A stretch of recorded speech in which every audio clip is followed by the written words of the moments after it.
പഴയതുപോലെ ടെൻഷൻ അടിച്ച് നടക്കണ്ടല്ലോ, അത് തന്നെ വലിയ കാര്യം. സത്യം പറഞ്ഞ ചെറിയൊരു ആശ്വാസം കിട്ടി. സംശയങ്ങൾ പൂർണ്ണമായിട്ട് മാറിയിട്ടില്ല. എന്നാലും അച്ഛന്റെ ഭാഗത്ത് ന്യായമുണ്ടെന്നൊരു വിശ്വാസം വന്നിട്ടുണ്ട്. ഇപ്പൊ ചെറിയൊരു ആശ്വാസം കിട്ടിയില്ലേ, വൈകാതെ ഒരു വലിയ ആശ്വാസവും.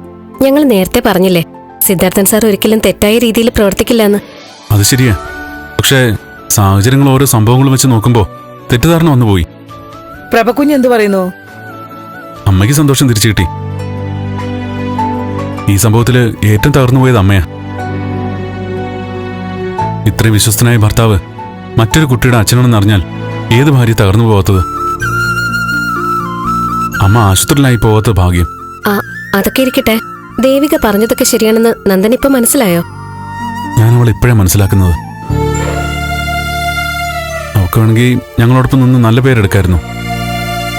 പക്ഷേ ഞങ്ങളുടെ വഴക്ക് മുഴുവൻ കേട്ട് അവൾ അച്ഛന് വേണ്ടി നിന്നു. അവളാണ് ശരിയെന്ന് ഇപ്പൊ എല്ലാവർക്കും മനസ്സിലായി. ദേവിക മോളെ കൊണ്ടുവരായിരുന്നില്ലേ? 2 ദിവസം കഴിയട്ടെ, ഞങ്ങൾ ഇങ്ങോട്ട് വരുന്നുണ്ട്. എന്താ സിദ്ധുങ്ങളിപ്പോ എന്താ പറയുന്നു? അച്ഛൻ ആദ്യം മുതലേ പറഞ്ഞു തന്നെ ഇപ്പോഴും പറയുന്നേ. പിന്നെ സത്യം തിരിച്ചറിയും. എന്തായാലും അച്ഛന്റെ സത്യം നന്മയും തിരിച്ചറിഞ്ഞു. നാളെ അമ്മയച്ഛനോട് അമ്പലത്തിൽ പോവാ. ആഹാ,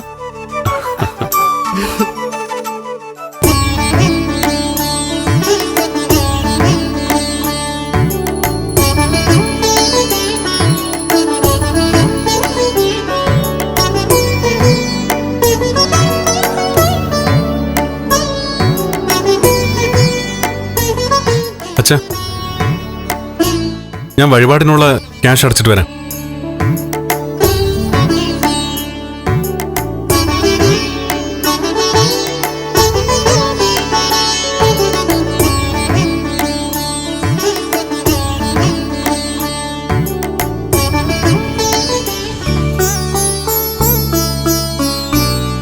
സാറിനെയും മേഡത്തെയും ഈടെ ഒരുമിച്ച് ഇങ്ങോട്ട് കാണാറേ ഇല്ലല്ലോ. കുറച്ച് നാളായി ഒരുമിച്ച് കണ്ടിട്ട്. കുറച്ച് തിരക്കുകളായിരുന്നു തിരുമേനി. ഇനി ഇടയ്ക്കൊക്കെ വരുന്നുണ്ട്. ഏതോ ഒരു പെൺകുട്ടി സാറിന്റെ പേരിൽ പ്രശ്നങ്ങൾ ഉണ്ടാക്കിയെന്ന് കേട്ടു. അത് പ്രശസ്തിക്കും പണം തട്ടിയെടുക്കാനുള്ള തന്ത്രമായിരുന്നു തിരുമേനി.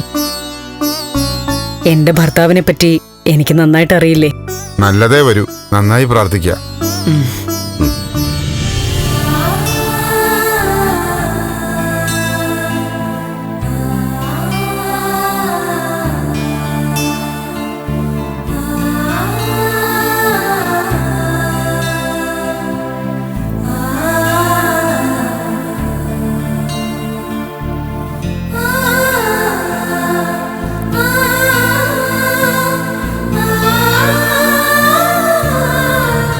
ഫ്ലവേഴ്സ് സ്മാർട്ട് ഷോ ശനി ഞായർ ദിവസങ്ങളിൽ രാത്രി 9:30 ഫ്ലവേഴ്സിൽ.